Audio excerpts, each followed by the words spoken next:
نحمده ونستعينه ونستغفره ونؤمن به ونتوكل عليه ونعوذ بالله من شرور أنفسنا ومن سيئات أعمالنا من يهده الله فلا مضل له ومن يضلل فلا هادي له وأشهد أن لا إله إلا الله وأشهد أن محمدا عبده ورسوله أما بعد فإن خير الحديث كتاب الله وخير الهدي هدي محمد صلى الله عليه وسلم وشر الأمور محدثاتها وكل محدثة بدعة وكل بدعة ضلالة وكل ضلالة في النار.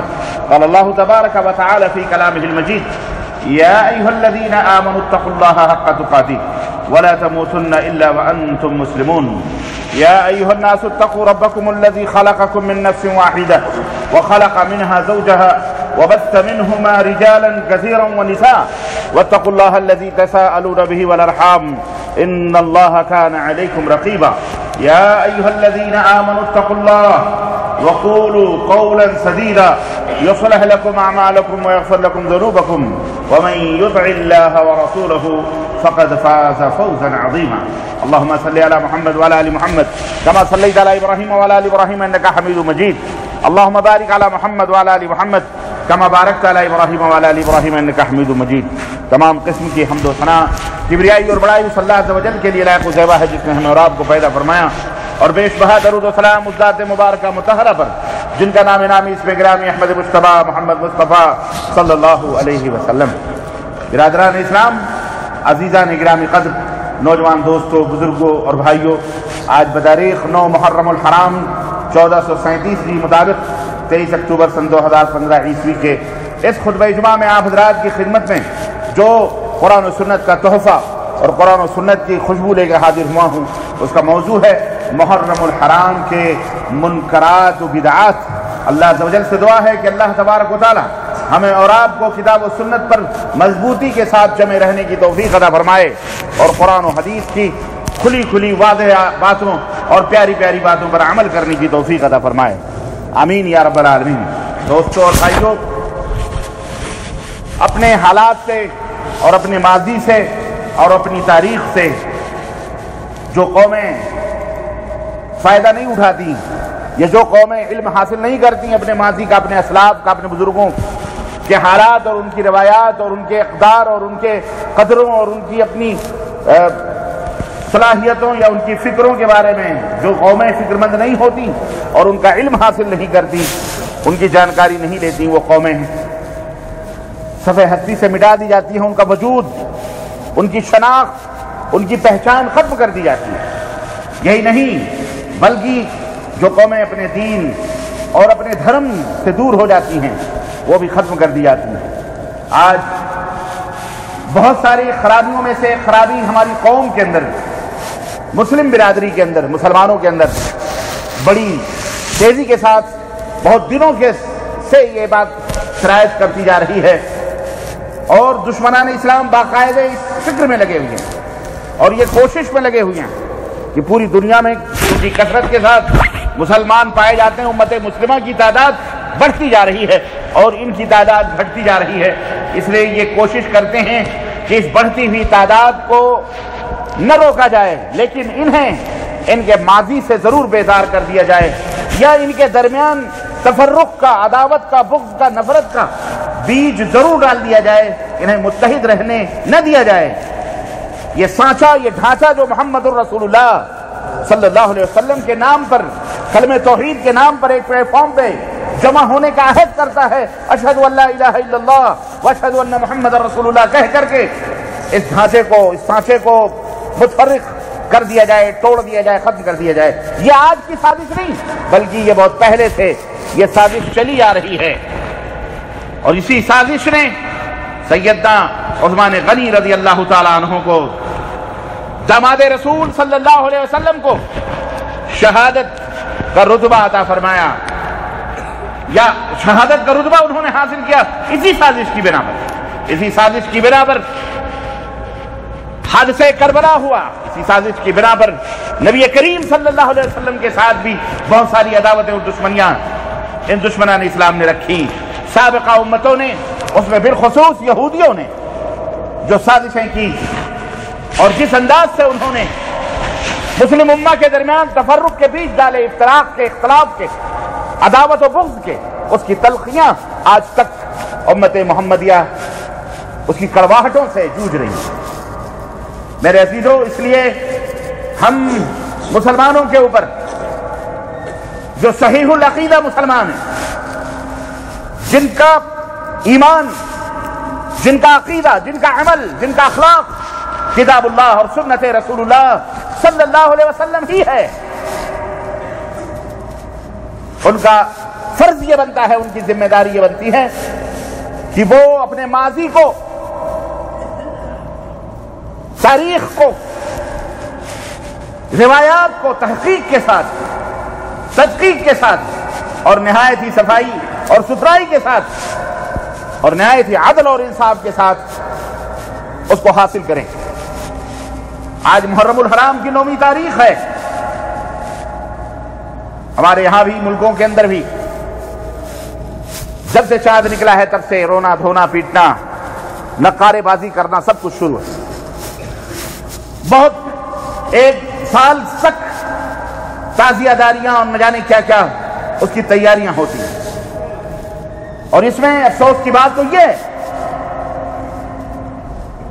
کہ اس میں سب سے بری اور گندی چیز جو ہوتی ہے، اور افسوس تو اپنوں پر آتا ہے جو اپنے آپ کو اہل سنت یا سنی کہتے ہیں بیچارے۔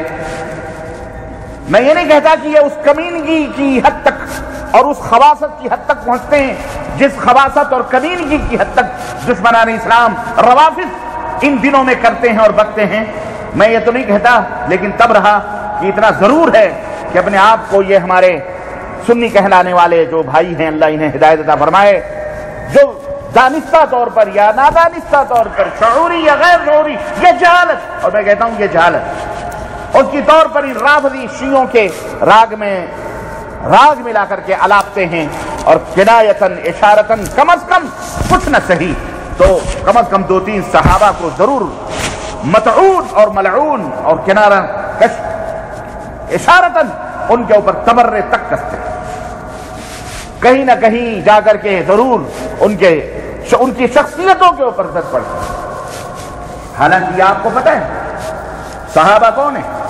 علامہ ابن حجر عسقلانی رحمۃ اللہ علیہ الاصابہ فی تمیز الصحابہ میں صحابی کی تعریف کرتے ہوئے کہتے ہیں، سب سے بہترین تعریف الذی وقفت علیہ، جس کے اوپر میں واقف ہوا ہوں اور جس کو میں جانتا ہوں، وہ یہ ہے کہ صحابی وہ ہے جو ایمان کی حالت میں پیغمبر آخر الزمان حضرت محمد الرسول اللہ صلی اللہ علیہ وسلم کے چہرے مبارک کو جس نے دیکھا ہو اور ایمان کی حالت ہی میں اس کی وفات ہوئی۔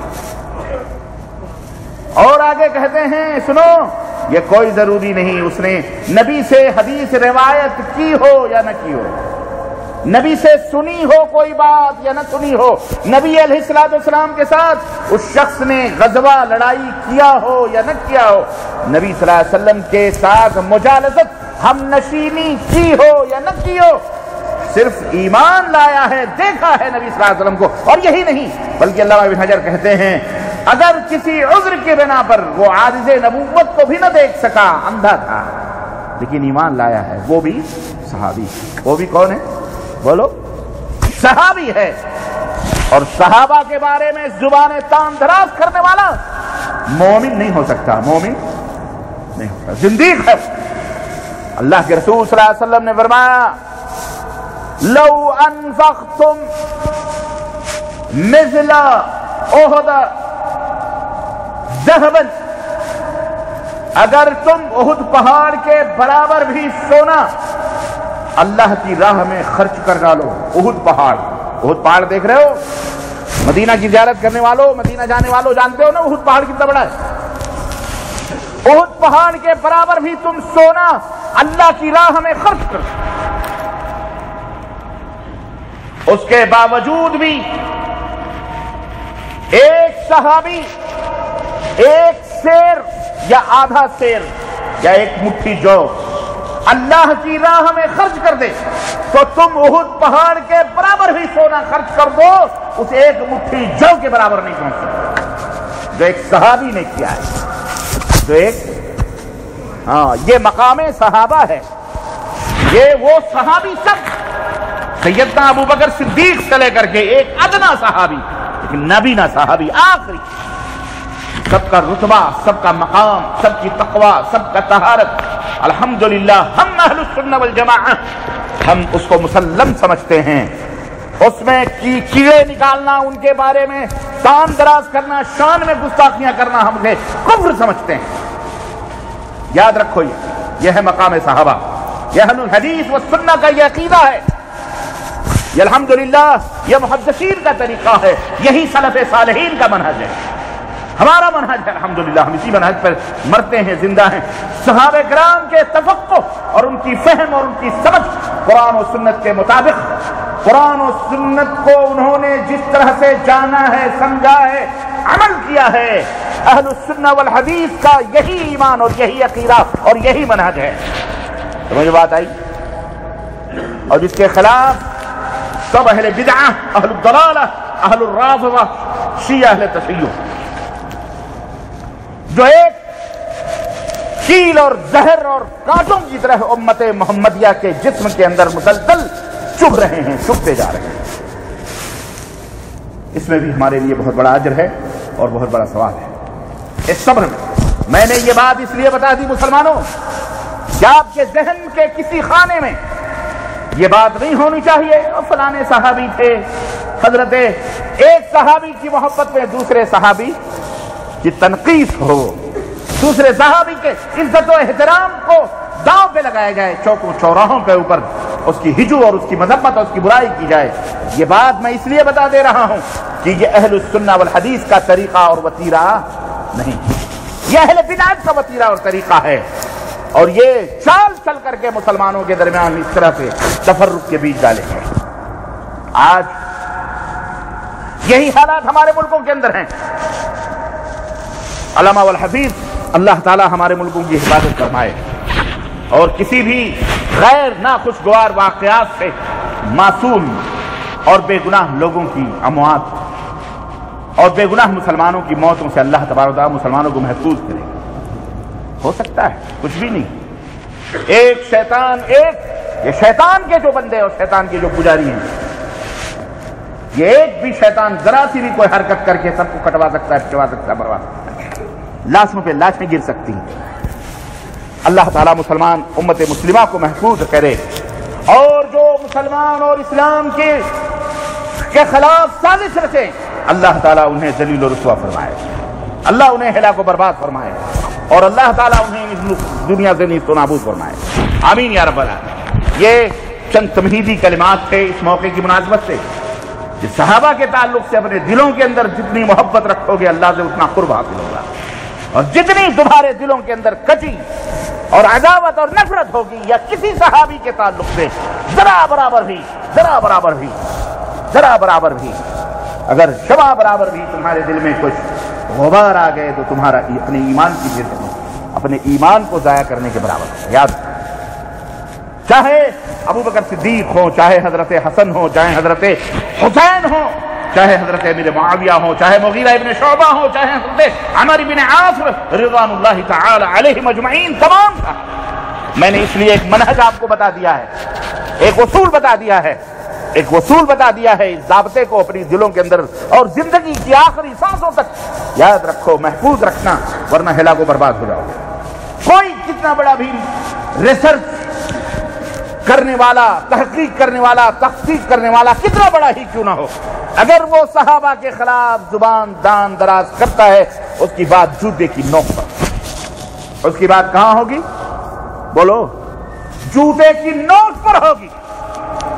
وہ اپنے آپ کو آسمان پہ اڑتا ہوا کیوں نہ تصور کرے، آسمان علم کا کی بلندی پر کیوں نہ فائز ہو، اس کی وہ بات جو اس نے کہی ہے جوتے کی نوک پر اڑا دی جائے گی۔ صحابہ کے بارے میں ہم ذرا برابر بھی کوئی چیز سننے کے لیے تیار، اور صحابہ کون ہیں وہ میں نے بتا دیا۔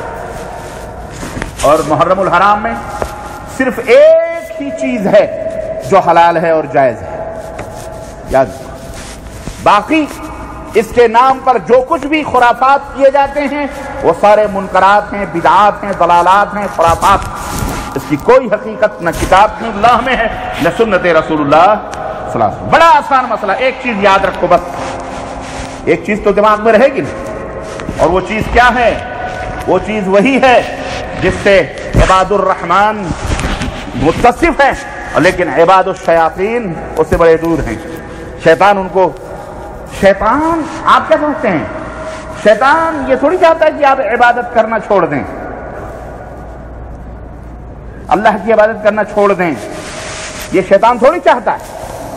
نہیں سمجھ میں بات ہے، نہیں سمجھ میں بات ہے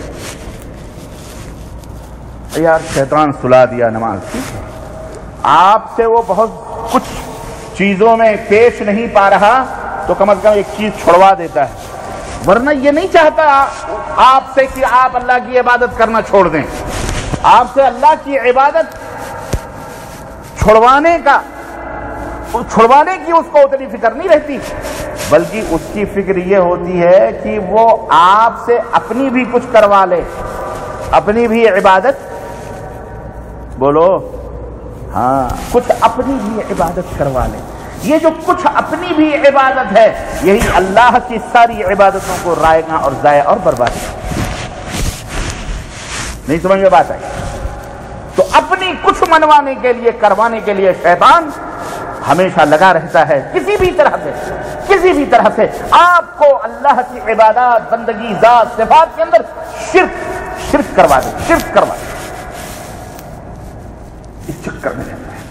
آپ نماز پڑھیں، روزہ رکھیں، حج کریں، زکات کریں، پگڑ باندھیں، امامے لال پیلے ہرے پٹکے نہیں، پوری دنیا کے رنگین امامے باندھ لیں، سب کچھ کریں، داڑھیاں آپ کی زمینوں پر کیوں نہ گھستے ہیں، نو پرابلم، اس کو کوئی تکلیف نہیں ہے۔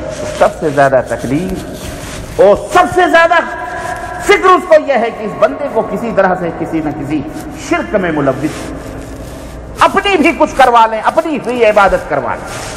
یہ ہے شیطان کی خاص طور سے شیطان کی حرکت، اور اس حرکت میں اسے جو لذت ملتی ہے، وہ چوری میں وہ لذت نہیں ملتی، زناکاری کروانے میں وہ لذت نہیں ملتی، قتل کروانے میں وہ لذت نہیں ملتی، گالی دلوانے میں وہ لذت، کسی اور برائی میں، کسی اور منکرات میں ملوث کر کے اسے اتنی لذت نہیں ملتی جتنی اسے لذت اللہ کے ساتھ پارٹنرشپ شرک کروانے میں۔ لیکن جو اللہ والے ہوتے ہیں انہیں اللہ کی عبادت میں جو لطف اور مزہ آتا ہے اس کا کیا کہنا، انہیں اللہ کی عبادت و بندگی میں لطف آتا ہے۔ بعض لوگ چاہتے ہیں دونوں کو جمع کر کے چلو، کیا مشکل ہے، یہ بھی کر لو وہ بھی کر لو، باب رحمن با مسلمان اللہ اللہ، باب رحمن رام رام، پڑھیے نماز تو وضو گنگو جمن سے ہو، راضی رہے خدا تو برہمن کو غم نہ ہو۔ آج کل دیکھ رہے نا ہندوستان میں جو ماحول چل رہا ہے، حضرات علماء کرام بھی، علماء کرام کہنا علماء کی توہین ہے، میں کیا کہوں، اللہ انہیں بھولے بھالے بے احمقوں کو ہدایت عطا فرمائے۔ خدا نے بخشی ہے سروری کی جنہیں خبر نہیں روش بندہ پروری کیا ہے، بیٹھ کے ٹیلی ویژنوں پر سج کر سنور کر ڈیکوریشن کر کے بیانات، مسلمانوں کے امام ہیں، رہنما ہیں، قائد ہیں، یہ سارے مسلمانوں کا ٹھیکہ لیے ہوئے ہیں۔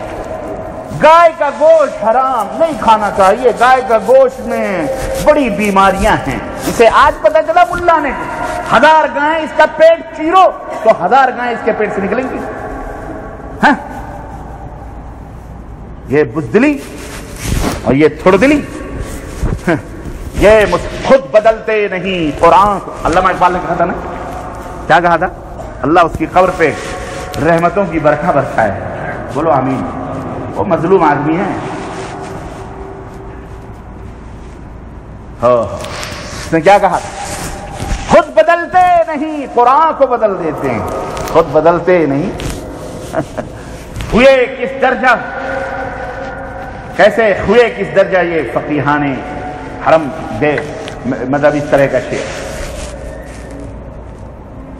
عرض کرنے کا مطلب یہ ہے کہ اس طرح امت مسلمہ کو چورچل ڈیکوریشن والے چہرے سامنے لے آیا کرو، مولویوں کو صافے پگڑیا، جو جس نے کبھی زندگی میں ٹوپی نہ پہنی، ٹوپی ووپی پہنا کر مسلمانوں کی شکل و صورت 1 مہینہ کمرے میں بند کر کے داڑھیاں اوڑیاں بڑھوا لو، ہوا ہے اس کو فیس لگا دو ٹیلی ویژن پہ، یہ دیکھو تمہارے بہت بڑے علامہ ہیں، یا پرانے ہی ہیں، پرانے مولوی ہیں، پیچھے سے اٹیچیاں کمروں میں پہنچوا دو، کچھ دے دو، خلاص مولوی صاحب نے فتویٰ دے دیا، حدیث ہے، طبرانی کی حدیث ہے، موجم کی حدیث ہے، فلاں کی حدیث،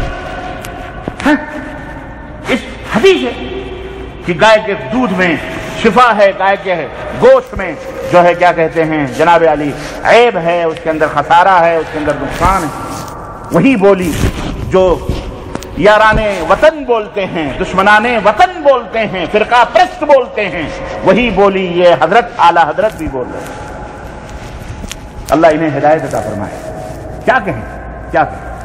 تو یہ چیزیں ہیں، یہ شیاطین کے بندے ہیں، یہ اللہ کے بندے، شیطان ان سے خوش ہوتا ہے، ان سے شیطان اپنا کام لیتا ہے، شیطان وہ باتیں کرواتا ہے، ارے تجھے گائے کا گوشت نہیں کھانا ہے تو مت کھا، تجھے بیل کا گوشت نہیں کھانا ہے مت کھا، تجھے بھینس کا گوشت زیادہ ہی پسند ہے تو وہی کھا لے۔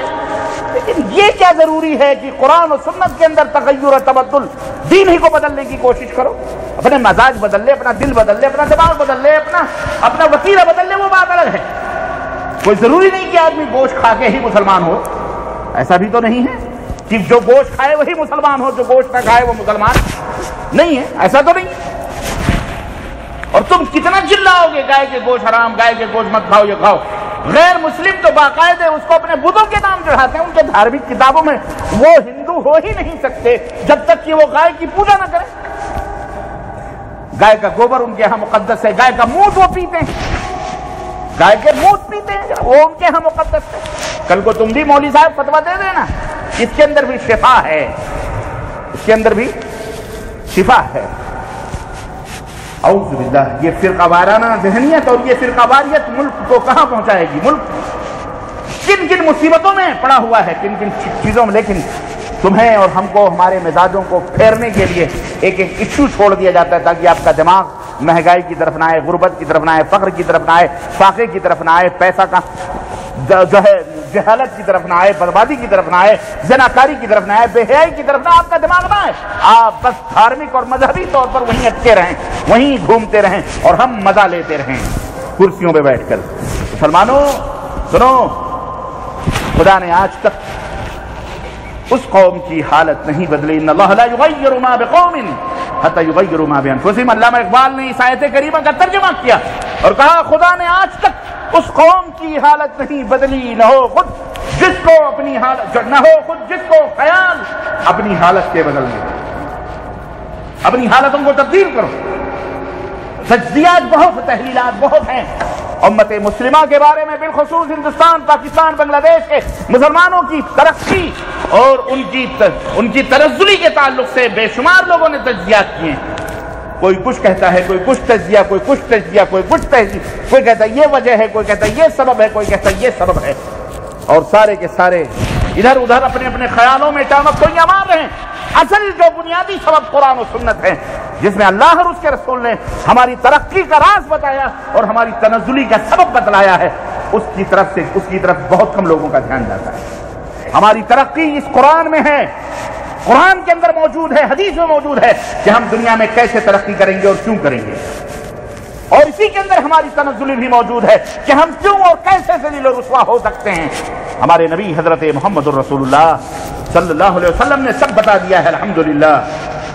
ہمیں پڑھنے کی ضرورت ہے، آج تم اس سے دور ہو، آج اپنے اتہاس سے، اپنی تاریخ سے دور ہو۔ اس وجہ سے آج قومیں تمہیں لتاڑ رہی ہیں، قومیں تمہیں بربادی پر لگی ہوئی ہیں، قومیں تمہاری عزت و آبرو سے کا سودا کر رہی ہیں، قومیں تم سے کھیل رہی ہیں۔ اس لیے مسلمان بھائیوں، ہوش کے ناخن لو، سمجھو دوست کیا ہے، دشمن کیا ہے۔ یہ محرم الحرام کا مہینہ اتنا معزز، اتنا محترم، اتنا مبارک مہینہ کہ اللہ نے اسے محرم الحرام، اور یہ کس کی وجہ سے، یہ بہت سارے لوگ یہ سمجھتے ہیں اور اس غلط فہمی میں ہیں اور یہ سوچتے ہیں کہ جناب علی یہ 10ویں محرم یا محرم الحرام کا جو یہ مہینہ ہے یہ اتنا بابرکت اس لیے ہے کہ اس میں حضرت حسین رضی اللہ تعالیٰ عنہ کی شہادت ہوئی، محرم اس میں ہے، محرم میں شہادت ہوئی، اس وجہ سے یہ بڑا مقدس اور بڑا محترم مہینہ تو ہے عقلوں پر۔ آج دشمن نے جو بات کہہ دی آپ اسی کو لے کے چل رہے ہیں، اور جو بات اللہ نے 1400 برس قرآن میں بتلائی حضرت حسین کے پیدا ہونے سے بہت پہلے، حضرت حسین کی شہادت سے بہت پہلے جو بات اللہ تبارک و تعالیٰ نے قرآن میں بتلائی وہ ہم بھول گئے۔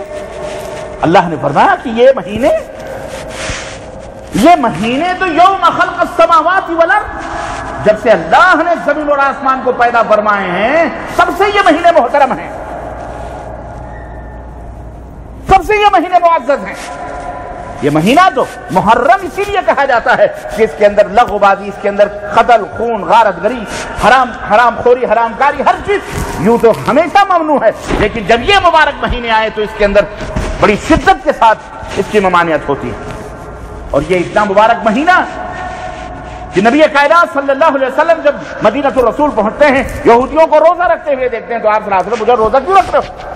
یہودیوں نے کہا روزہ اس لیے رکھتے ہیں کہ اللہ نے بنی اسرائیل کو اسی محرم کے مہینے میں 10ویں تاریخ کو، محرم کے مہینے میں کون سی تاریخ کو؟ 10ویں محرم کو اللہ نے بنی اسرائیل کو فرعون کے عذاب سے، فرعون کے چنگل سے نجات عطا فرمائی تھی۔ ہم اس فرحت اور شادمانی اور خوشی میں روزہ رکھتے ہیں۔ نبی کائنات صلی اللہ علیہ وسلم نے فرمایا تم سے زیادہ ہم مستحق ہیں کہ ہم اس مہینے میں روزہ رکھیں۔ چنانچہ آپ صلی اللہ علیہ وسلم نے روزہ رکھا اور آپ نے فرمایا، صحابہ نے کہا اللہ کے نبی یہودی روزہ رکھتے ہیں، آپ نے فرمایا اگر میں اگلے سال زندہ رہا تو 9ویں محرم کو روزہ رکھوں گا۔ کون سی محرم کو؟ 9ویں۔ اور ایک روایت میں ہے کہ آپ ایک دن بعد اور ایک دن پہلے بھی رکھ سکتے ہیں، یعنی اگر کسی نے 9 محرم کو روزہ نہیں رکھا تو 10 کو رکھ لے، 11 کو رکھ لے، یا کم از کم 9 10 کا تو ہے ہی ہے ثابت۔ یا کوئی آدمی رکھنا چاہے، جیسے کل جمعرات کا دن تھا تو آدمی نے جمعرات کو اس لیے روزہ رکھا کہ نبی صلی اللہ علیہ وسلم رکھتے تھے، تو جمعرات کو بھی رکھ لیا، جمعے کو بھی رکھ لیا، شنیچر کو بھی رکھ لیا، کوئی حرج نہیں ہے، سمجھ لیں؟ تو اس طرح سے آدمی روزہ رکھے تو یہ ایک ہی چیز ہے جو اسلام نے اس دن، اس محرم کے مہینے میں روزے رکھنے کا ثبوت موجود ہے اور اس کو جائز قرار دیا ہے۔ باقی اس کے نام پر جو کچھ بھی کام کیا جاتا ہے بہرحال یہ سارے کے سارے جو ہے بدعات ہیں اور منکرات ہیں، اور یہ تمام سب چیزیں اسلام کے اندر نہیں ہیں۔ اس کی تفصیلات انشاءاللہ تعالی میں آپ حضرات کو بتانے کی کوشش کروں گا۔ فی الحال وقت کی نزاکت کو محسوس کرتے ہوئے میں اپنی بات کو لپیٹتے ہوئے اور اسے مختصر کرتے ہوئے میں اتنی بات آپ کو بتاؤں کہ میرے یاروں، میرے عزیزوں، میرے دوستوں، گاہے گاہے بعض خائیں قصے پاری نہ رہا، اپنی تاریخ، اپنا اتہاس، اپنی روایات قرآن و سنت سے شغف اور اس کی تعلیم، اس کی تربیت آپ کو اپنی آل اولاد کو، اپنے بچوں کو دیں تاکہ وہ گمراہ نہ ہوں، تاکہ وہ راہ ہدایت سے ضلالت کی طرف نہ جائیں، تاکہ شیاطین جو چاروں طرف صراط مستقیم پر بیٹھے ہوئے ہیں یا آپ کے آنے والی نسلوں کو گمراہ نہ کر سکیں۔ واللہ تاریخ شیعوں کے قبضے میں ہے۔ شیعوں کی شروع سے یہ رافضی شیعوں کی عادت رہی ہے، انہوں نے تاریخ کو چینج کیا، تبدیل کیا، بدلا۔ آج 100 سال پہلے کی تاریخ اٹھا کے دیکھو، آدمی کو پتہ نہیں چلتا۔ آج بڑے بڑے لیڈر قتل کیے گئے، ختم کیے گئے، آج تک باقاعدے اتنے سارے وسائل اور ذرائع کے باوجود بھی بڑے بڑے قاتلوں کو آج تک پرکھ نہ سکے، پہچان نہ سکے، جان نہ سکے، فائلیں کلوز ہو گئیں، بند ہو گئیں۔ بڑے بڑے لیڈروں کو، بڑے بڑے امیروں کو، بڑے بڑے وزیروں کو، بڑے بڑے صدوران مملکت کو ختم کر دیا گیا، ان کے قاتلوں کا پتہ نہیں چل سکا۔ تو قاتلان حسین 1400 برس کیا کیا اس میں خلا بازیاں نہیں کی گئیں اور کیا کیا کیا نہیں کیا گیا، اس کا پتہ کہاں چلنے والا ہے۔ بہرحال تاریخ جو بھی ہے اپنوں کے اوپر آدمی بھروسہ کرتا ہے، غیر قوموں کے اوپر بھروسہ نہیں کرتا۔ جو ہمارے جو ائمہ ہیں، ہمارے جو محترم مورخین ہیں اہل السنہ والجماعہ ان کے اوپر ہمارا ایمان اور عقیدہ ہے۔ باقی ایسے کذاب اور مکار اور جو غیر مومن ہیں، غیر مسلم یا غیر مسلم نہیں، اپنے آپ کو مسلمان کہتے ہیں لیکن وہ شرک اور بدعت کے اندر ڈوبے ہوئے ہیں، بہرحال ان کے اوپر بھروسہ نہیں کیا جائے گا۔ تو اس مہینے میں، اس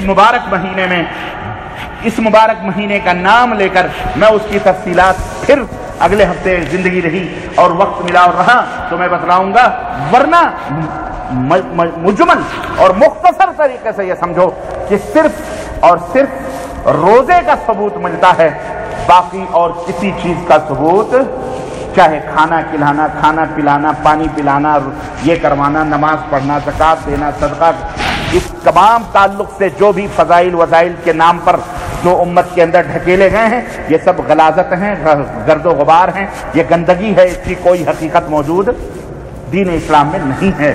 صرف روزہ ہے اور یہ خوشی و مسرت کا مہینہ ہے، من سرور و انبساط کا مہینہ ہے۔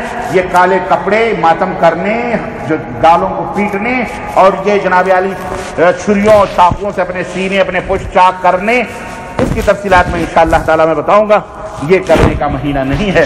اللہ تعالیٰ ایسے لوگوں کو ہدایت عطا فرمائے اور ایسے لوگوں کو اللہ تبارک و تعالیٰ جو گمراہ اللہ تعالیٰ انہیں دین حق کی سمجھ اور فہم عطا فرمائے، اور اللہ تعالیٰ ہمارے قوم میں، ہمارے اہل السنہ والحدیث میں جو لوگ اس طرح کے دلدلوں میں پھنسے ہوئے ہیں یا ان رافضی شیعوں کے بہکاوے میں آ کر کے اسٹیجوں اور ممبر و محراب پر صحابہ کرام اور یہ رونے اور دھونے والے قصے اور کہانیاں گڑھی ہوئی یہ جو بیان کرتے ہیں، اللہ تعالیٰ انہیں بھی ہدایت عطا فرمائے اور صحیح سمجھ عطا فرمائے، آمین یا رب العالمین۔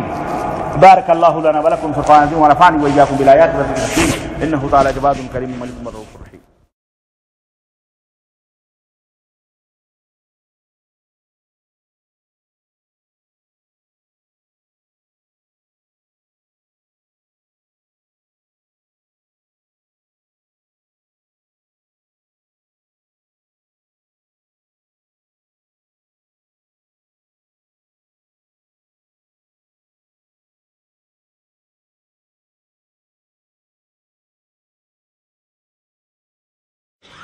إن الحمد لله نحمده ونستعينه ونستغفره ونؤمن به ونتوكل عليه ونعوذ بالله من شرور أنفسنا ومن سيئات أعمالنا من يهده الله فلا مضل له ومن يضلل فلا هادي له وأشهد أن لا إله إلا الله وأشهد أن محمدا عبده ورسوله أما بعد فإن خير الحديث كتاب الله وخير الهدي هدي محمد صلى الله عليه وسلم وشر الأمور محدثاتها وكل محدثة بدعة وكل بدعة ضلالة وكل ضلالة في النار. قال الله تبارك وتعالى في كلامه المجيد: أعوذ بالله السميع العليم من الشيطان الرجيم. بسم الله الرحمن الرحيم. يا أيها الذين آمنوا اتقوا الله حق تقاته ولا تموتن إلا وأنتم مسلمون. يا أيها الناس اتقوا ربكم الذي خلقكم من نفس واحدة وخلق منها زوجها وبث منهما رجالا كثيرا ونساء واتقوا الله الذي تساءلون به والأرحام إن الله كان عليكم رقيبا. يا أيها الذين آمنوا اتقوا الله وقولوا قولا سديدا يصلح لكم أعمالكم ويغفر لكم ذنوبكم ومن يطع الله ورسوله فقد فاز فوزا عظيما. اللهم صل على محمد وعلى آل محمد كما صليت على إبراهيم وعلى آل إبراهيم إنك حميد مجيد. اللهم بارك على محمد وعلى آل محمد كما باركت على إبراهيم وعلى آل إبراهيم إنك حميد مجيد. تمام قسم کی حمد و ثنا کی بریائی اور بڑائی اس اللہ عز و جل کے لیے لائق و زیبا ہے جس نے ہمیں اور آپ کو پیدا فرمایا، اور بیش بہا درود و سلام اس ذات مبارکہ مطہرہ پر جن کا نام نامی اسم گرامی احمد مجتبیٰ محمد مصطفیٰ صلی اللہ علیہ وسلم. برادران اسلام، نوجوان دوستوں، بزرگوں اور بھائیوں، آج بتاریخ 24 محرم الحرام 1437 مطابق 6 نومبر سن 2015 عیسوی کے اس خطبہ جمعہ میں اپنے اسی سابقہ موضوع کی تکمیل کرنے کی سعادت حاصل کرنے جا رہا ہوں جو سابقہ ہفتے میں میرا موضوع تھا، ماہ محرم کے بدعات اور منکرات. اللہ عز و جل سے دعا ہے کہ اللہ تبارک و تعالی ہمیں اور آپ کو نیک عمل کرنے کی توفیق عطا فرمائے اور ہر قسم کے بدعات اور منکرات اور محرمات اور شرکیات سے بچنے کی توفیق عطا فرمائے. آمین یا رب العالمین. عزیزان گرامی قدر، پچھلے خطبے میں نے آپ حضرات کی خدمت میں یہ بات رکھی تھی کہ جو قومیں اپنے ماضی کی تاریخ کو بھول جاتی ہیں، جو قومیں اپنے اسلاف کے داستانوں کو فراموش کر دیتی ہیں، جو قومیں اپنے ماضی کے کارناموں کو بھول جاتی ہیں، ان قوموں کا زوال، ان قوموں کی بربادی، ان قوموں کی نقمت اور ان کی ذلت ان کا مقدر ہوتی ہے. ضرورت اس بات کی ہے کہ ہم موجودہ نسل کو بھی اور آنے والی نسلوں کو بھی اپنی تقریروں، اپنی تحریروں، اپنے تمام وسائل اور ذرائع سے کے ذریعے سے انہیں باخبر رکھیں کہ ہماری تاریخ کیا ہے، ہماری داستان کیا ہے، اور امت محمدیہ کے وہ جیالے جنہوں نے اپنے خون دے کر اس شجر اسلام کی آبیاری فرمائی ہے اور اس اسلام کے اس پودے کو سرسبز و شاداب بنایا ہے، ان کو پڑھا جائے، ان کو سمجھا جائے اور ان کو دیکھا جائے. اس کے اندر کسی قسم کی تحریف اور اسی کے اندر کسی قسم کی تنقیص یا کمی اور بیشی نہ کی جائے، بلکہ من وعن جس انداز سے تاریخ نے، سیرت نے، قرآن نے، حدیث نے ہمیں بتایا ہے، اس کے ذریعے سے لوگوں کو حوصلہ دیا جائے، لوگوں کو سمجھایا جائے، لوگوں کو بتلایا جائے، اور اللہ اور اس کے رسول صلی اللہ علیہ وسلم کی مخالفت کرنے اور ان کی باتوں کو سے سرتابی کرنے سے روکا جائے۔ عزیزان گرامی قدر، بدعات و منکرات کی ایک لمبی فہرست اس ماہ محرم میں ہوتی ہے۔ آپ حضرات کو اس بات کا پتہ ہے، اور میں نے پچھلے خطبہ جمعہ میں یہ بات بتلائی تھی کہ ماہ محرم الحرام ہو یا عاشورہ ہو، اس کی اہمیت اور اس کی فضیلت اور اس کا مقام اور اس کا رتبہ 1400 برس پہلے حضرت محمد الرسول اللہ صلی اللہ علیہ وسلم پر اللہ نے واضح فرما دیا، یوم خلق السماوات والارض کہہ کر کے، کہ جس دن سے زمین اور آسمان پیدا ہوئے ہیں اللہ نے بنایا ہے، اسی دن سے اس مہینے کی حرمت متعین ہے اور اس مہینے کی فضیلت، اور اس پر مستزاد نبی کریم صلی اللہ علیہ وسلم کا وہ فرمان عاشورہ کے روزے کا۔ الحمدللہ جو اہل السنہ والجماعہ، جو اہل سنت والجماعت نبی کریم صلی اللہ علیہ وسلم کے حقیقی وارث ہیں، جنہوں نے نبی کریم صلی اللہ علیہ وسلم کی سنتوں کو اپنی پیشانیوں کا جومر بنایا ہوا ہے، جو نبی کریم صلی اللہ علیہ وسلم کی سنتوں کی تلاش اور جستجو کر کے اس کے اوپر عمل پیرا ہیں، الحمدللہ ماہ محرم میں انہوں نے روزے رکھے، ماہ محرم میں انہوں نے اللہ تبارک و تعالیٰ کی عبادت کی، عاشورہ کا روزہ جو نبی کریم صلی اللہ علیہ وسلم سے ثابت ہے اور جس انداز سے ثابت ہے انہوں نے رکھے۔ لیکن وہیں پر نام نہاد مسلمانوں کا ایک ٹولہ، نام نہاد مسلمانوں کا ایک گروپ جو اپنی نسبت اسلام کی طرف کرتا ہے، لیکن در حقیقت اسلام سے اس کا کوئی واسطہ نہیں، اسلام سے اس کا کوئی رشتہ نہیں، بلکہ وہ سبائی تحریکوں، یہودیوں کی اپنی خود ساختہ بنائی ہوئی ٹیموں اور تنظیموں کا شاخسانہ ہیں اور ان کے پروردہ ہیں، اور انہی سے یہودیوں نے انہیں ہی تیار کیا ہے، یہودیوں نے انہیں تیار کیا، انہیں مستعد کیا، انہیں اپنی تقریروں، اپنی تحریروں سے اور اپنی کتابوں کے ذریعے سے ایسے لوگ پیدا کیے اور اپنے منہج اور اپنے عقیدے کو ان کے دماغوں میں ڈھالا کہ دماغ تو یہودیوں کا تھا، فکر تو یہودیوں کی تھی، سازش تو یہودیوں کی تھی، لیکن وہ جو دماغ تھا وہ امت مسلمہ کے چند افراد کو لے کر کے لوگوں کے سامنے ان کو پیش کیا گیا کہ یہ حقیقی مسلمان ہیں، اور اس کے اوپر لیبل لگایا گیا کہ یہ محبان اہل بیت ہیں، یہ عشاقان اہل بیت ہیں، انہیں حضرت علی سے محبت، انہیں حضرت حسن سے محبت، انہیں حضرت حسین سے محبت۔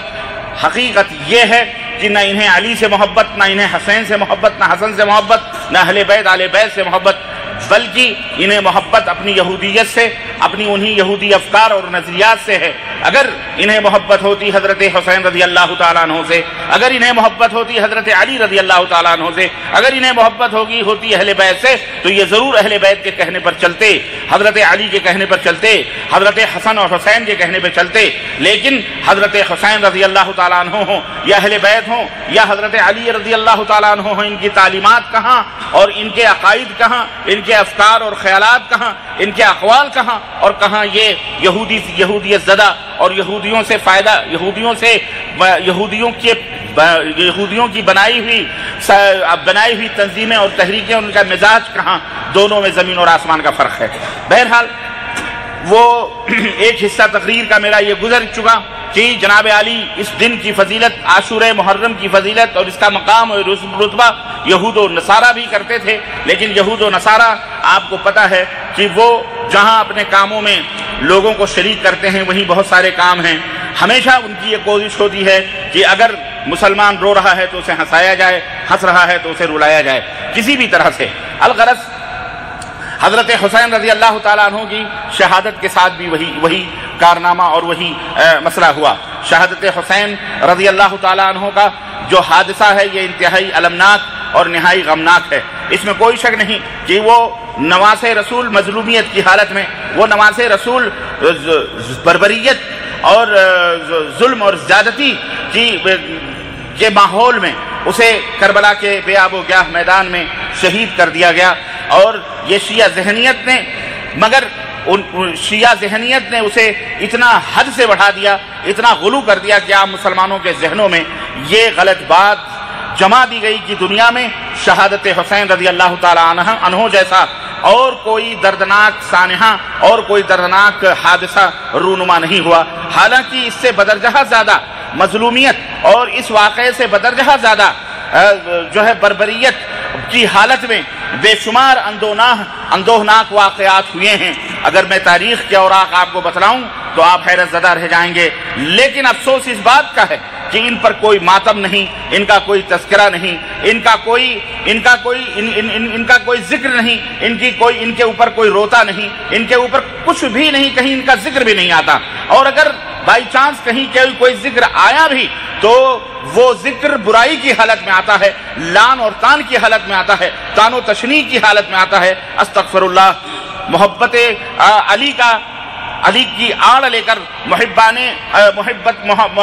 علی کی آڑ لے کر اور محبت حسین کی آڑ لے کر جناب علی صاحب کرام رضوان اللہ تعالی اجمعین کو طعن و تشنیع کیا جاتا ہے۔ میں آپ کو مثال کے طور پر 2-4 مثالیں میں دیتا چلوں کہ کتنے اندوہناک واقعات اسلام کی تاریخ میں رونما ہوئے ہیں جو حضرت حسین کی شہادت سے کہیں زیادہ بربریت زدہ، حیوانیت زدہ ہیں۔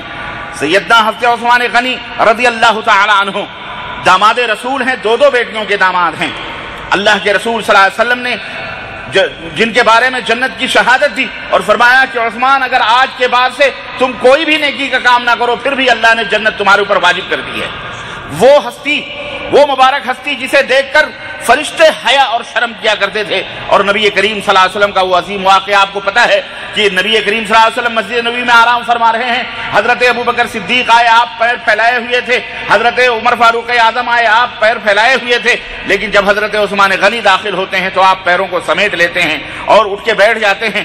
حضرت ام المومنین عائشہ کہتی ہیں کہ اللہ کے نبی میرے ابا آئے، آپ ایسے ہی لیٹے رہے، صفیہ کے حفصہ کے ابا آئے، آپ ایسے ہی لیٹے رہے، لیکن جب عثمان آئے تو آپ نے اپنے لنگی مبارک سے اپنے پیروں مبارک کو ڈھک لیا اور اس کے بیٹھ گئے، اپنے پیروں کو سمیٹ لیا۔ کیا بات ہے؟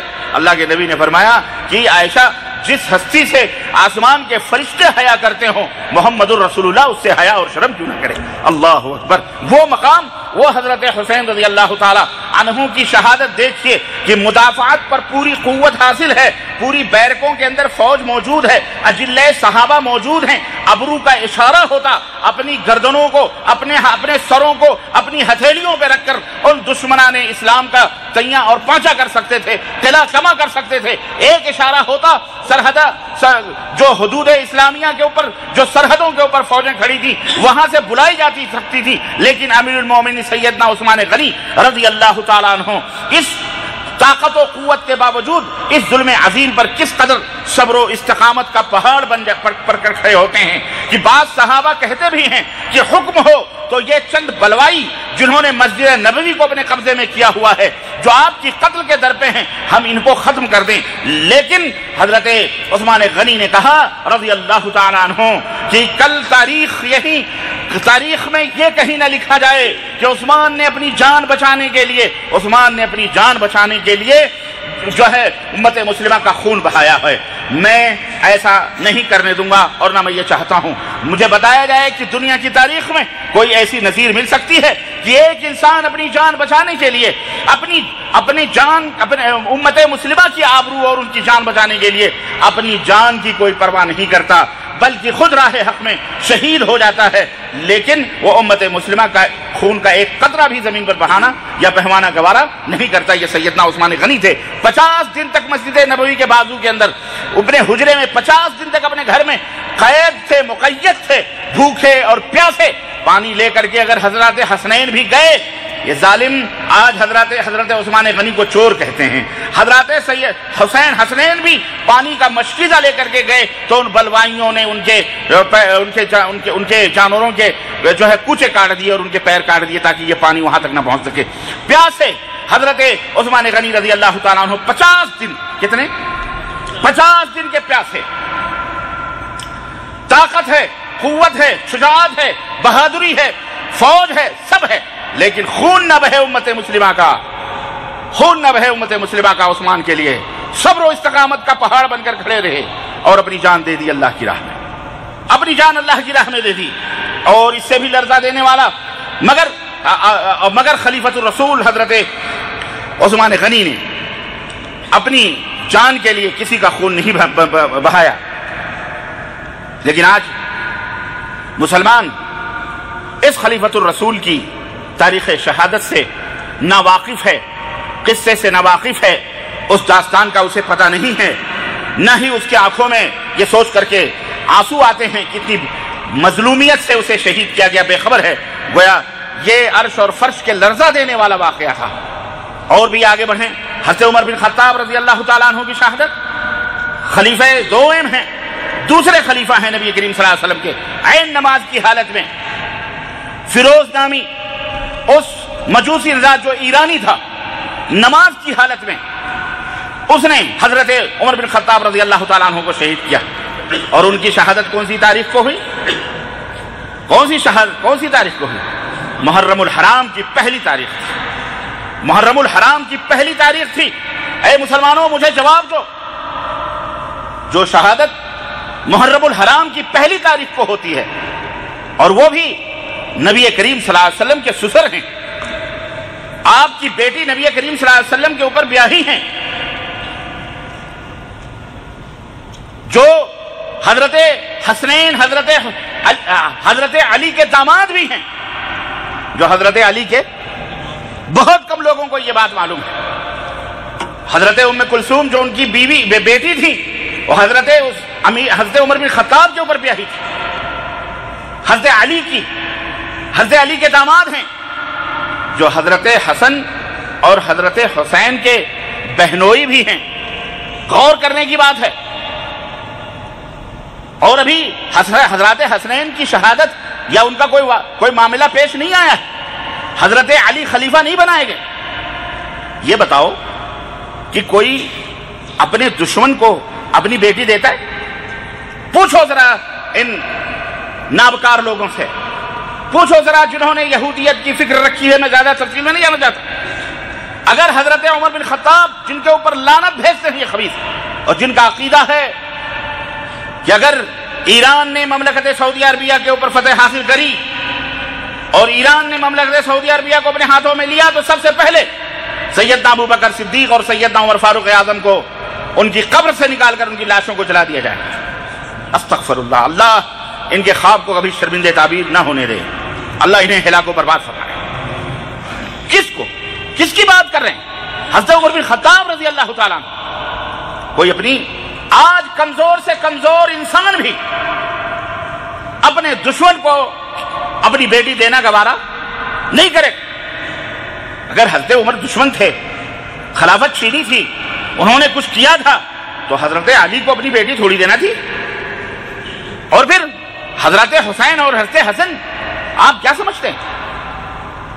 یہ خاموش رہتے؟ یہ بھی ٹوکتے کہ ابا آپ ہماری بہن ایسے شخص کو دے رہے ہیں جو ہمارا دشمن ہے؟ اللہ اکبر۔ لیکن نہیں، دیکھیں یہ تمام سب بدعقلی کی باتیں، ہر انسان اس بات کو سمجھتا ہے اور سمجھنا چاہیے۔ یہ باتیں میں آپ کو اس لیے سمجھا رہا ہوں تاکہ ان نقطوں کو اپنے ذہن میں رکھو، اور کوئی بدبخت اگر سیدنا ابو بکر صدیق یا سیدنا عمر یا خلفائے راشدین کے اوپر اس طرح کی زبانیں تان دراز کرے تو اسے تنبیہ کرو، اسے آگاہ کرو۔ تجھے جب حقیقت کا پتہ نہیں تو زبان کو مت کھولا کرو۔ حضرت عمر بن خطاب کو شہید کر دیا گیا محرم الحرام کی پہلی تاریخ کو، لیکن کوئی آنسو، کوئی ماتم، کوئی رونا، کوئی دھونا، کوئی جشن، کوئی جلوس کچھ ہوتا ہے؟ کسی کو پتہ بھی نہیں۔ حضرت امیر حمزہ نبی کریم صلی اللہ علیہ وسلم کے سگے چچا ہیں، کتنی مظلومیت کی حالت میں غزوہ احد میں شہید کیے گئے۔ غزوہ احد میں ناک کاٹے گئے، آنکھیں نکالی گئیں، کلیجے اور پھیپھڑے کو بھون کر چبایا گیا، دل کو چبایا گیا، پیٹ چاک کیا گیا۔ بہن نے پہچانا بھی تو انگلیوں کے پوروں سے پہچانا کہ یہ میرا بھائی ہے۔ وہ سیدنا امیر حمزہ رضی اللہ تعالیٰ عنہ کہ جب مدینے سے روتی ہوئی پھوپھی چلی تو نبی کریم صلی اللہ علیہ وسلم کو پتا چلا کہ پھوپھی جان آ رہی ہیں، امیر حمزہ کی بہن آ رہی ہیں۔ اللہ کے نبی نے کہا پھوپھی کو روک دو، منع کر دو، میدان احد میں آنے سے روک دو، قیامت بپا ہو سکتی ہے۔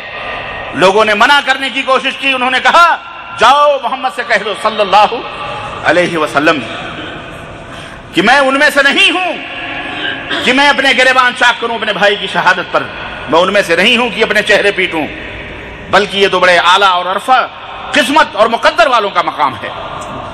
آئیں، دیکھا انا للہ و انا الیہ راجعون پڑھا، انگلیوں کے پوروں سے پہچانا کہ یہ سیدنا امیر حمزہ ہے۔ اللہ میرے عزیزو، یہ شہادت نہیں ہے؟ بولو، کس کو پتا ہے کہ امیر حمزہ کب شہید ہوئے، کس حالت میں شہید ہوئے؟ اتنی بڑی مظلومیت، لیکن آج کہیں ان کی داستان دہرائی جاتی ہے، کہیں ان کا تذکرہ ہوتا ہے، کہیں جشن یا جلوس یا اس کے اس پر کچھ ہوتا ہے، کہیں کچھ ہوتا ہے؟ مجھے بتاؤ، دنیا کی تاریخ میں کوئی بھی، نہ نبی کریم صلی اللہ علیہ وسلم کے دور میں ہوا، نہ آج تک ہو رہا ہے۔ اور اس سے بھی بڑھ کر میں کس کا ذکر کروں؟ وہ جو سارے جہان کے آقا ہیں، وہ جو سارے جہان کے سردار ہیں، وہ جو سارے جہان کے پیشوا اور رہنما ہیں، وہ جو سارے جہان کے دلوں کی دھڑکن ہیں، ہمارے اور آپ کے پیارے نبی حضرت محمد الرسول اللہ صلی اللہ علیہ وسلم۔ اسی غزوہ احد کے اندر آپ کو برچھی سے زخمی کیا جاتا ہے، آپ کے دندان مبارک شہید ہوتے ہیں، آپ کے اوپر بے ہوشی طاری ہوتی ہے، غارے اور احد پہاڑ کے دامن میں آپ پناہ لیتے ہیں، لہو لہان ہے چہرے مبارک۔ کیا اللہ کو جوش نہیں آیا ہوگا؟ کیا اللہ تبارک و تعالیٰ کو اللہ غضبناک نہیں ہوا ہوگا؟ اللہ اکبر۔ اس موقع پر نبی کائنات کی زبان مبارک سے ایک جملہ نکلتا ہے کہ کیف یفلح قوم، وہ قوم کیسے کامیاب ہو سکتی ہے، فلاح پا سکتی ہے، جو اپنے نبی کو زخمی کرے یا اپنے نبی کو مارے۔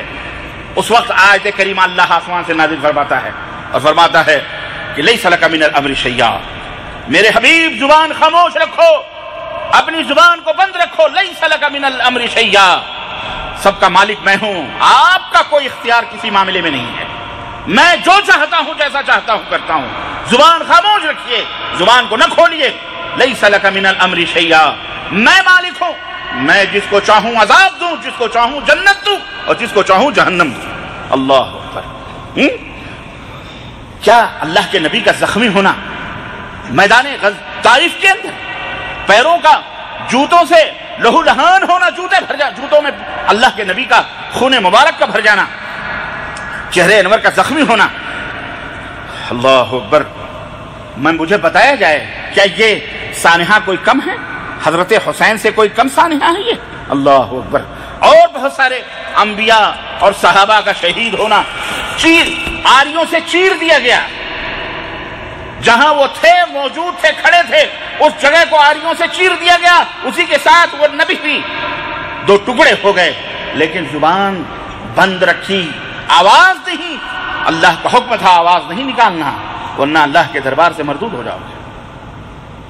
کیا یہ حادثات ہمیں کچھ عبرت لینے پہ مجبور نہیں کرتے؟ کیا ان کا کوئی جشن منایا جاتا ہے؟ کیا ان کے کوئی تعزیے یا ان کے اوپر کوئی ماتم ہوتا ہے؟ مجھے بتاؤ، دنیا بھر کے اولیاء اور صالحین کا خون بہتا ہے،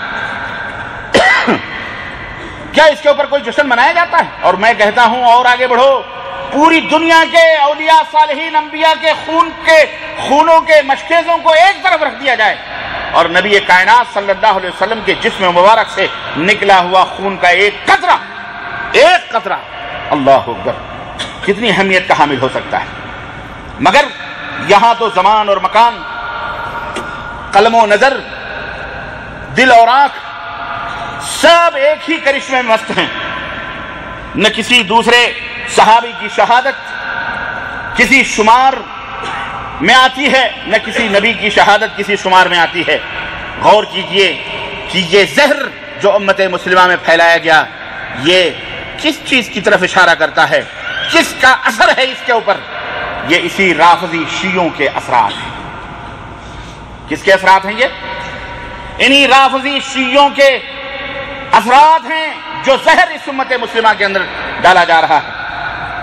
اور آگے بڑھیں، حضرت حسین رضی اللہ تعالیٰ عنہ کو محرم الحرام کا مہینہ بھی گزرا ہے، عاشورے کا، جدھر دیکھو لفظ امام کے اوپر زیادہ زور دیا جاتا ہے، امام حسین، امام حسن، امام علی، امام جعفر، امام باقر، امام فلاں، یہاں تک کہ آج تک للو پنجو کو بھی امام ہی کہا جاتا ہے، امام خمینی، امام رومینی، امام شیطانی، امام ہے نا، امام کے نیچے کہیں کوئی تفاہم نہیں ہوتا۔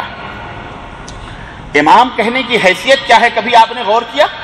آپ بھی اپنے زبانوں سے کہتے ہو امام حسین، امام حسن، امام علی، ہے کہ نہیں؟ اہل حق کے یہاں میرے عزیزو امام کا لفظ اہل حق کے یہاں بھی استعمال ہوتا ہے، اور یہ امام کا لفظ شیعوں کے یہاں بھی استعمال ہوتا ہے، لیکن امام اہل حق اہل السنہ کے یہاں جو امام کا لفظ استعمال ہوتا ہے اس کا مفہوم کچھ اور ہے، اس کا معنی کچھ اور ہے، لیکن شیعہ رافضی جس معنی میں امام کا لفظ استعمال کرتا ہے اس کا معنی اور اس کا مفہوم الگ ہے۔ امام اہل حق کے یہاں جو امام کا لفظ استعمال ہوتا ہے وہ اس کا معنی پیشوا ہے، رہنما ہے، مقتدی ہے، لیکن اہل تشیع کے ہاں، شیعہ کے ہاں، رافضی کے ہاں امام کا لفظ جو استعمال ہوتا ہے، دھیان سے سنو، غور سے سنو، اس کا معنی ہے امام عالم الغیب والشہادہ ہے۔ امام کیا ہے؟ اس کے لیے استعمال ہوتا ہے جو عالم الغیب والشہادہ۔ امام معصوم کے معنی میں استعمال ہوتا ہے جس سے کبھی غلطی اور خطا کا صدور نہیں ہوتا۔ ان کے ہاں تیسرا نقطہ یہ ہے کہ ان کے ہاں امام کا درجہ نبیوں سے بھی بڑا ہوتا ہے، استغفر اللہ، اس معنی میں وہ لفظ امام استعمال کرتے ہیں۔ اگر وہ امام علی کہتے ہیں تو وہ کہتے ہیں علی نہ ہوتے تو نبی نہ ہوتے، علی نہ ہوتے تو کعبہ نہ ہوتا، علی نہ ہوتے تو فلاں نہ ہوتا، علی نہ ہوتے تو دنیا نہ ہوتی، علی نہ ہوتے تو کچھ نہ ہوتا۔ اگر وہ حسن اور حسین میں امام کا لفظ استعمال کرتے ہیں ان کا عقیدہ یہی ہوتا ہے کہ یہ معصوم ہیں، ان سے غلطی خطا کا صدور نہیں ہو سکتا۔ اگر وہ اپنے امام باقر فلاں فلاں فلاں کے لیے امام کا لفظ استعمال کرتے ہیں تو ان کا مفہوم یہی ہوتا ہے، یعنی ان کے ہاں امام عالم الغیب ہوتا ہے، معصوم ہوتا ہے، اور اس کا مقام نبیوں سے بلند ہوتا ہے۔ ظاہر ہے کہ اس لفظ کے استعمال کرنے میں ہم تو وہی ملحوظ رکھتے ہیں جو اہل حق کے ہاں ہیں۔ اس اعتبار سے تمام صحابہ، تمام تابعین، تمام اللہ کے اولیاء اور علماء رہنما ہیں، پیشوا ہیں، اس معنی میں وہ امام ہیں۔ اس لیے آپ یہ غور کریں کہ یہ شیعہ رافضی صرف حضرت حسن اور حسین اور حضرت علی کو امام کہتے ہیں۔ حضرت ابو بکر صدیق کو کبھی امام ابو بکر کہتے ہوئے کسی کو سنا؟ امام عمر کہتے ہوئے کسی کو سنا؟ امام عثمان کہتے ہوئے، امام ابو ہریرہ، امام ابن عمر، امام ابن کسی کو کہتے سنا؟ ہم بھی نہیں کہتے، آپ بھی نہیں کہتے، حالانکہ پیشوا رہنما کہنے کے معنی میں ہمیں بھی کہنا چاہیے، لیکن ہم یہ لفظ اس لیے بھی استعمال نہیں کرتے کہ اس میں اشتباہ، اس میں شبہ ہے۔ یہی رافضی شیعہ حضرت حسن کو، حضرت حسین کو، حضرت علی کو امام کہتے ہیں، لیکن کوئی حضرت ابو بکر، کوئی حضرت عمر، کوئی حضرت عثمان کو امام کا لفظ استعمال نہیں کرتا ہے۔ سوچنے کی بات ہے کہ یہ لوگ اس طرح کے کلمات استعمال کر کے امت مسلمہ کے اندر دھیرے دھیرے یہ زہر ڈالتے ہیں، تو معلوم یہ ہوا کہ یہ اثر مسلمانوں میں کہیں غیر سے آیا ہے، یہ اہل السنہ والجماعہ کا عقیدہ نہیں ہے، یہ تشیع کا اور شیعوں کا یہ اثر ہے جو مسلمانوں میں سرایت کر گیا ہے، مگر کر گیا ہے۔ اور اگر اہل حق علماء میں سے کسی نے ان حضرات کو امام کہہ بھی دیا کہیں کتابوں میں تو انہوں نے اس کے صحیح معنی میں یعنی پیشوا اور رہنما کے معنی میں کہا ہے، مگر اس سے مغالطہ ضرور ہوتا ہے۔ اگر آپ نے کہیں غلطی سے کہہ دیا، ظاہر آپ کا عقیدہ نہیں ہے کہ عالم الغیب والشہادہ حضرت حسن ہیں، حضرت علی ہیں، حضرت حسین ہیں، لیکن اگر آپ کی زبان سے نکل گیا تو ہر اہل سنت والجماعت اس معنی میں لیتا بھائی رہنما ہیں، پیشوا ہیں، تو لیکن پھر جب یہ بات واضح ہو گئی تو اس لفظ کے استعمال کرنے سے ایسے لوگوں پر کیا کرنا چاہیے؟ پرہیز کرنا چاہیے، نہیں کہنا چاہیے۔ حضرت مہدی کو بھی لوگ امام مہدی کہتے ہیں، یہ بھی اسی شیعوں کا اثر ہے کہ امام مہدی علیہ السلام، ان کو علیہ السلام بھی کہتے ہیں، تو یہ شیعوں کا اثر ہے کہ جو ہے جس کی وجہ سے امام مہدی کو مہدی علیہ السلام کہتے ہیں۔ ایسے ہی ان کے لیے اہل علیہ السلام کا استعمال ہوتا ہے، حسین علیہ السلام، حسن علیہ السلام، علی علیہ السلام ہے نہیں، لیکن حضرت ابو بکر کو ابو بکر رضی اللہ عنہ، عمر رضی اللہ عنہ، عثمان رضی اللہ تعالیٰ عنہ، ان کے لیے علیہ السلام کا استعمال نہیں کیا جاتا ہے۔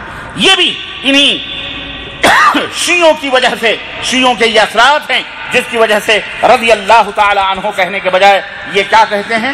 علیہ السلام، اپنے معصوم نبی، اپنے جو ہے حضرت حسن حضرت حسین کو کہتے ہیں، حالانکہ سب رضی اللہ تعالیٰ عنہ ہیں، حضرت علی بھی رضی اللہ تعالیٰ عنہ، حضرت عمر بھی رضی اللہ تعالیٰ عنہ، حضرت ابو بکر رضی اللہ تعالیٰ عنہ، حضرت حسن بھی، جتنے بھی صحابہ ہیں سب کے لیے رضی اللہ تعالیٰ عنہ کا استعمال ہوتا ہے، اور جتنے بھی انبیاء اور رسل ہیں ان کے لیے علیہ الصلوۃ والسلام کا استعمال ہوتا ہے، یا علیہ السلام کا استعمال ہوتا ہے، اور جتنے بھی صحابہ کے بعد جو تابعین، ائمہ، محدثین، اولیاء ہیں ان سب کے لیے رحمہ اللہ کا یا رحمت اللہ علیہ کا استعمال ہوتا ہے۔ یہ قانون آپ اپنے ذہن میں رکھیں۔ اسی طرح سے آپ یہ دیکھیں بدعات و منکرات میں ایک یہ بھی ہے کہ مسلمانوں کے ناموں میں بھی شیعہ زہر پھیلا ہوا ہے، اور تشیع کا اثر ان کے ناموں کے اندر بھی جب بعض جگہوں پہ ظاہر ہے۔ اصل نام کے ساتھ جس طرح محض تبرک کے لیے ہم اہل السنہ والجماعہ محمد لگاتے ہیں یا احمد لگانے کا دستور ہمارے ہاں ہے نا، اسی طرح علی، حسن، حسین بھی ملایا جاتا ہے تبرک کے طور پر۔ صدیق، فاروق، عثمان اور کسی صحابی کا نام بطور تبرک اصل نام کے ساتھ ملانے کا دستور نہیں ہے۔ جیسے محمد یا احمد رکھتے ہیں تو کہتے ہیں احمد علی، کیا کہتے ہیں؟ بولو، احمد علی۔ اسی طرح سے کوئی شخص بطور تبرک حضرت ابو بکر کا نام نہیں ملاتا۔ احمد ابو بکر کوئی کہتا ہے؟ بولو، نہیں کہتا۔ احمد عمر کوئی کہتا ہے؟ احمد عثمان کوئی کہتا ہے؟ لیکن احمد علی، احمد حسین، احمد حسن، یہ نام آپ کو بہت زیادہ ملیں گے۔ کیوں؟ تبرکاً اس کو استعمال کیا جاتا ہے۔ یہ بھی شیعوں کا یہ اثر۔ نسبت غلامی بھی آپ دیکھیں، غلام ابو بکر کوئی نہیں کہتا، غلام عمر کوئی کسی کا نام نہیں ہوتا، غلام عثمان کسی کا نام نہیں، لیکن غلام علی، غلام حسن، غلام حسین، بولو ہے کہ نہیں؟ یہ کس کا اثر ہے؟ یہ انہی رافضی خبیث شیعوں کے اثرات ہیں کہ تبرکاً ان ناموں کو نبی کریم صلی اللہ علیہ وسلم کے نام سے یا ان کا نام جوڑا جاتا ہے۔ کسی ان تینوں کے علاوہ کسی اور صحابی کا نام غلام کے ساتھ لگانا گوارا، بولو، نہیں کیا جاتا ہے۔ عورتوں میں بھی دیکھیے، عورتوں کے ناموں کو میں آپ کو بتاؤں، کنیز فاطمہ، کنیز فاطمہ کا نام دیا جاتا ہے، مگر حضرت خدیجہ، حضرت عائشہ اور دیگر ازواج مطہرات اور دیگر نبی کریم صلی اللہ علیہ وسلم کی جو صحابزادیاں ہیں، جیسے حضرت زینب ہیں، حضرت رقیہ، حضرت ام کلثوم ہیں، ان کے ناموں کے ساتھ کہیں کنیز کا لفظ نہیں دکھتا۔ کنیز خدیجہ، کنیز عائشہ، کنیز ام کلثوم، کنیز رقیہ، کنیز زینب، کہیں آپ کو سننے میں آتا ہے؟ لیکن آپ کو ہزار نام ملیں گے کنیز فاطمہ۔ اس سے بھی بڑھ کر وہ نام جو شرکیاں وہاں تک رکھا جاتا ہے، عبد الحسین، عبد الحسن، اسی طرح سے فضل حسین، فضل حسن، فضل علی، یہ نام آپ کو کثرت کے ساتھ دکھائی دیں گے۔ یہ سب شیعوں کی اپنی انہی کی اختراع اور انہی کی جو شرکیہ نام ہیں، یہ شرکیہ نام ہیں جو بکثرت مسلمانوں کے اندر موجود ہیں۔ ہمارے ملکوں میں کی نہیں موجود ہے؟ بولو ہاں۔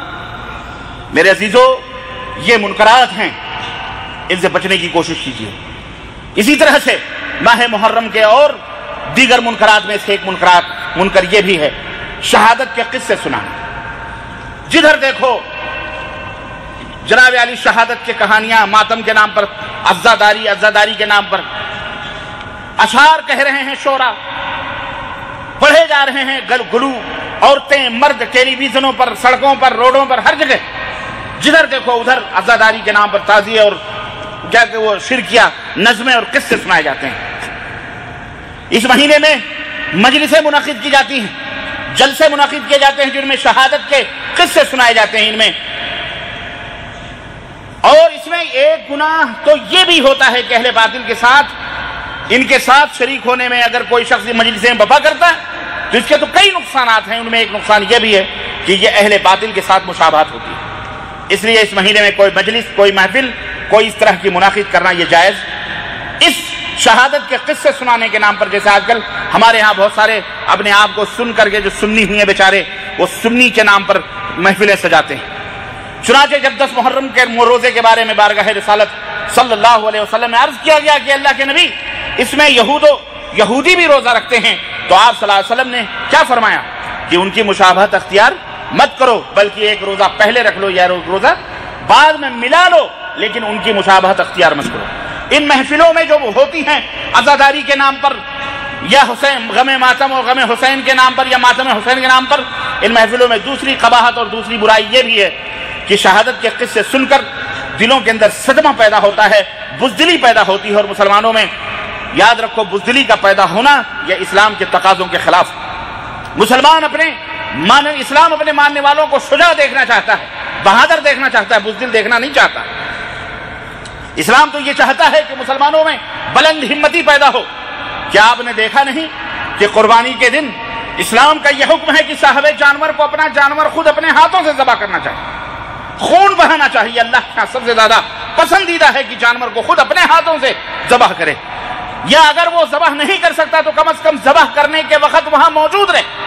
یہ اسلام کیوں تعلیم دیتا ہے؟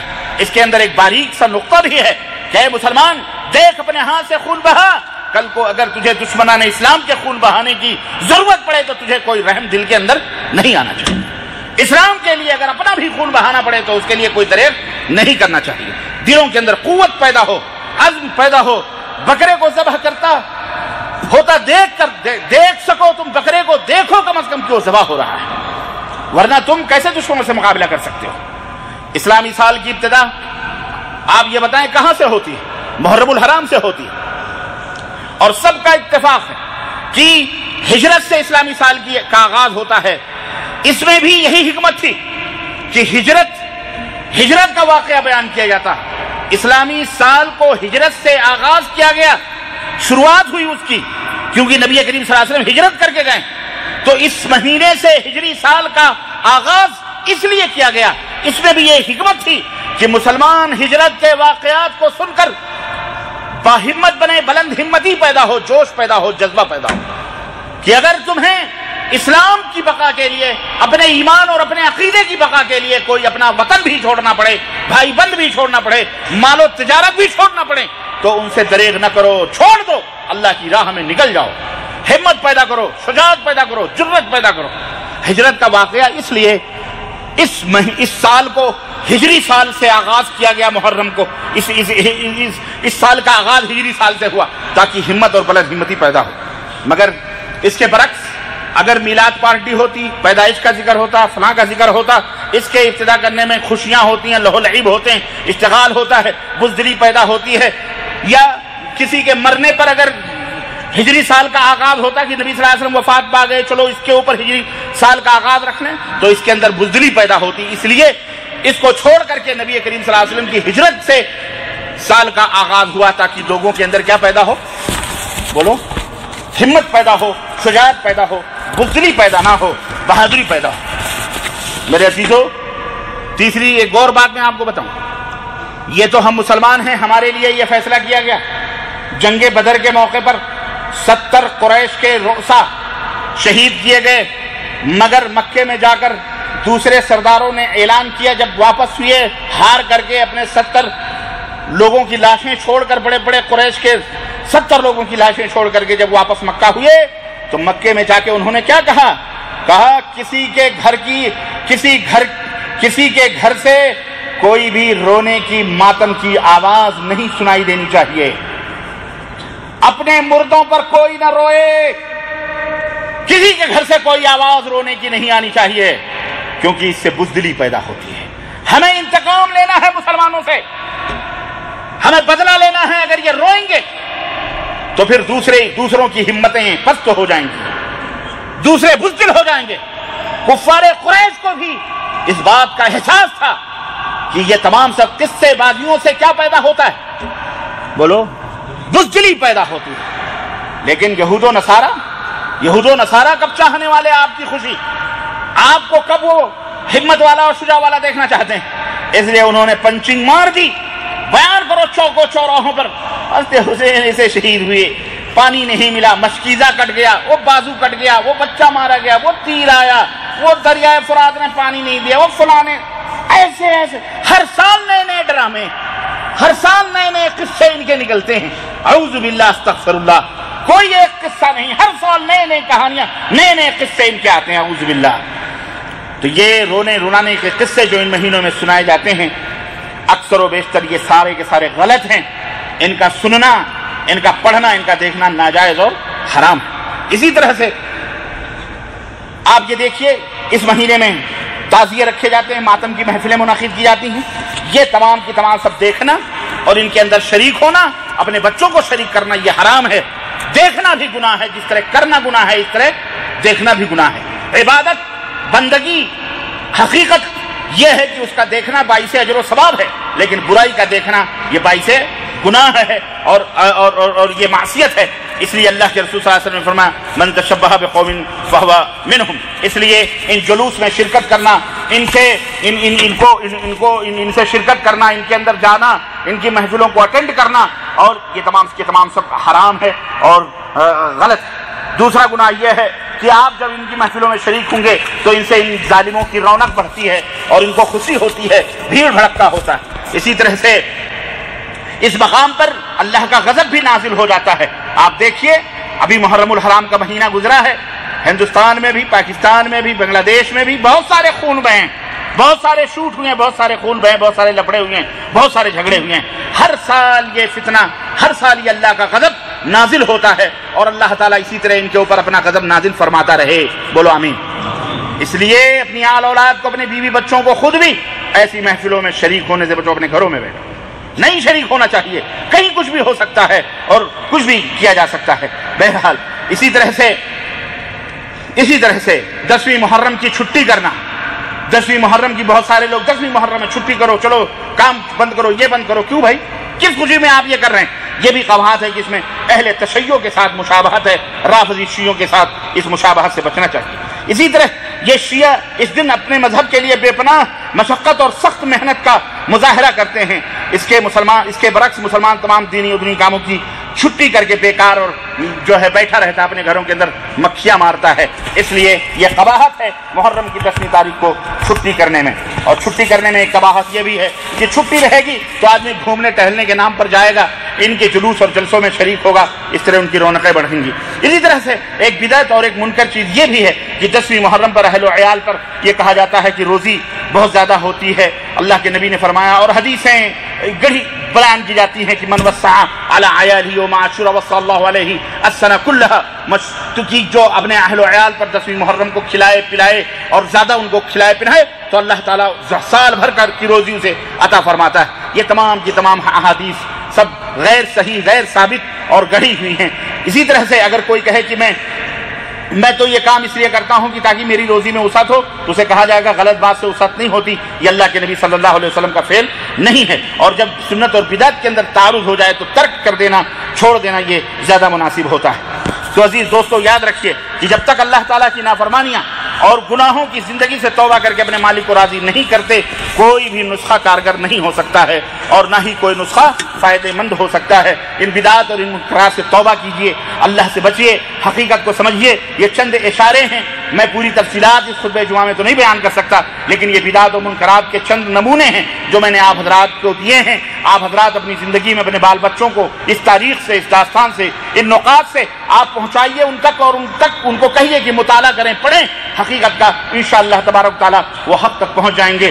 میرے عزیزو ایک آخری بات کہہ کر کے میں اپنی بات ختم کرنا چاہتا ہوں، کیونکہ یہ بڑا اہم ہے، اور جو کہ پھر کبھی کسی خطبے میں یہ بات آئے گی کہ یہ کہا جاتا ہے کہ حضرت حسین رضی اللہ تعالیٰ عنہ، خیر یہ ایک موقع ہے، میں انشاءاللہ کسی اور موقع پہ بیان کروں گا، لیکن میں یہاں ایک بات بتا دوں کہ حضرت حسین جو لڑنے گئے تھے یا جو کوفہ گئے تھے وہ لڑنے کے لیے گئے تھے، اور یہ اسلام اور کفر کی لڑائی تھی، حق اور ناحق کی لڑائی تھی، اس لیے حضرت حسین رضی اللہ تعالیٰ عنہ گئے۔ چنانچہ خواجہ معین الدین چشتی اجمیری کا یہ شعر آپ اس سے اندازہ لگائیے کہ ان کا عقیدہ، ان کا منہج کیا رہا ہوگا۔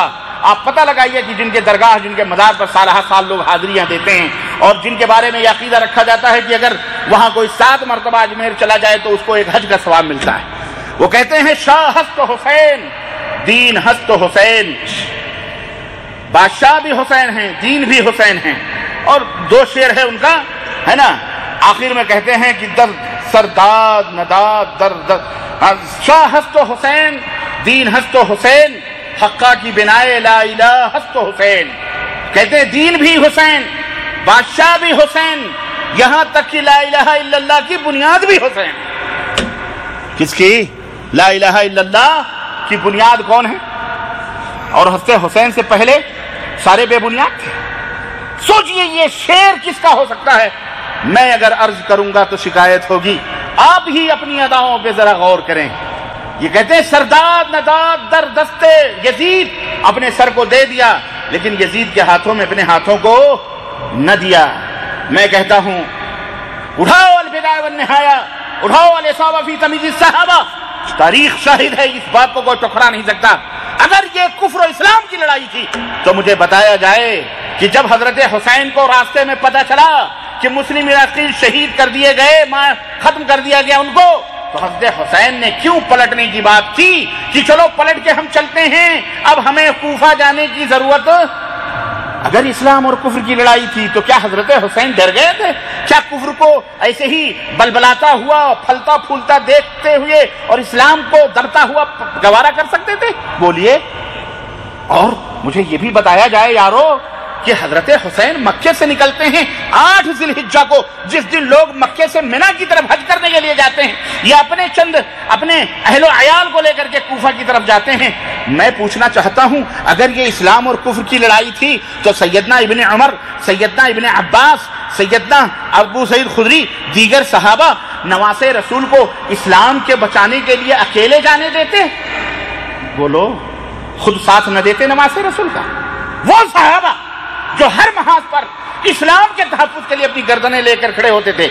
اگر یہ اسلام اور کفر کی لڑائی تھی تو عبداللہ بن عباس رضی اللہ تعالیٰ عنہ حضرت حسین سے کہتے ہیں کہ دیکھو میں گھوڑے کی باگ پکڑے ہوئے، مت جاؤ کوفہ، کوفہ والوں نے تمہارے باپ کو شہید کیا، کوفہ والے کبھی وفا نہیں کر سکتے، مجھے خون کی بو آ رہی ہے، مت جاؤ۔ حضرت عبداللہ بن عباس کیا نہیں جانتے تھے کہ یہ اسلام اور کفر کی لڑائی لڑنے جا رہے ہیں، ان کو نہ روکا جائے؟ کیا وہ اسلام کو یا کافروں سے لڑائی کرنے سے منع کر رہے تھے؟ یہی نہیں، حضرت عبداللہ بن عباس نے کہا اللہ کی قسم اگر تمہارے گھوڑوں کے نیچے، پیروں کے نیچے سو جانے سے اگر تم رک جاؤ تو میں تمہارے گھوڑوں کے پیروں کے نیچے بھی سونے کے لیے تیار ہوں، لیکن تم کوفہ مت جاؤ۔ اس کے باوجود بھی حضرت حسین نے کہا نہیں میں جاؤں گا۔ تیسری اور آخری بات، کربلا پہنچے، حر جس کا نام لے لے کر کے لوگوں نے بڑا پلندہ بنایا ہوا، حر نے یہ کیا، حر ہی نے مروایا، وہی کوفی تھا اسی نے مروایا حضرت حسین، اور اسی کی تعریف ہوتی ہے۔ حضرت حسین نے جب دیکھا کہ یہ لشکر جرار سامنے، تو کیا کہا 3 شرطیں ہیں، مجھے مدینہ واپس جانے دو، مجھے مدینہ۔ اللہ، لشکر دیکھ کر حضرت حسین ڈر گئے تھے، بھئی اسلام اور کفر کی لڑائی تھی، اما الغنیمہ اما الشہادہ، یا تو غنیمت یا تو شہادت۔ تو کیا حضرت حسین شہادت سے بچنا چاہتے تھے کہ مجھے مدینہ جانے دو؟ ہے تاریخ میں اگر یہ اسلام اور کفر کی لڑائی تھی تو حضرت حسین کو مدینہ واپس ہونے کی اللہ کے تعالیٰ نے، اللہ کے رسول صلی اللہ علیہ وسلم نے اسے شرک اکبر قرار دیا ہے کہ جب میدان جنگ میں پیچھے ہٹنا، یوم تولی الزحف، دشمن سامنے ہو تم پیٹ کر کے بھاگو، حرام ہے، اسلام کے اندر گناہ کبیرہ، اکبر گناہ۔ حضرت حسین یہ کر سکتے تھے؟ نہ۔ اگر یہ اسلام و کفر کی لڑائی تھی تو حضرت حسین کہتے دوسری شرط یہ ہے کہ مجھے اسلامی سرحدوں پہ بھیج دو، میں وہاں جا کے اللہ کی راہ میں شہید ہو جاؤں۔ اگر تم مدینہ نہیں جانے دیتے تو مجھے اسلامی سرحدوں۔ تیسری شرط یہ ہے یا میرا راستہ چھوڑ دو، میں ملک شام جاؤں، یزید کے ہاتھوں پر میں اپنا ہاتھ دے کر بیعت کرنا چاہتا ہوں۔